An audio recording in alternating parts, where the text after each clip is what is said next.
Israel മുഴുവൻ പ്രതീക്ഷിച്ചിരുന്ന വാഗ്ദാനമാണ് ഒരു രക്ഷകനെ കുറിച്ചുള്ള വാഗ്ദാനം.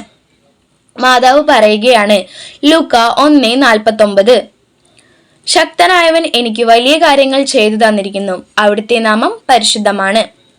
നമ്മൾക്കറിയാം, മാതാവിനെ സംബന്ധിച്ച് ആ വാഗ്ദാനം അവളിൽ ഇതാ ദൈവം നിറവേറ്റിയിരിക്കുന്നു.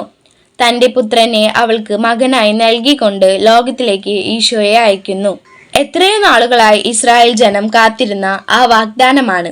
എബ്രായ ലേഖനത്തിൽ നമ്മൾ ഇങ്ങനെ കാണുന്നു, അവർ എല്ലാവരും അംഗീകാരം പ്രാപിച്ചെങ്കിലും ചെയ്യപ്പെട്ട വാഗ്ദാനം പ്രാപിച്ചില്ല.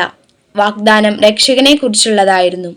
അപ്പോൾ നമ്മെ കൂടാതെ അവർ പരിപൂർണരാകപ്പെടരുത്, അവർ ഒരിക്കലും നമ്മെ കൂടാതെ പൂർണ്ണരാകരുത് എന്ന് കണ്ട് ദൈവം നമുക്ക് വേണ്ടി കുറച്ചുകൂടി ശ്രേഷ്ഠമായ കാര്യങ്ങൾ അയച്ചു.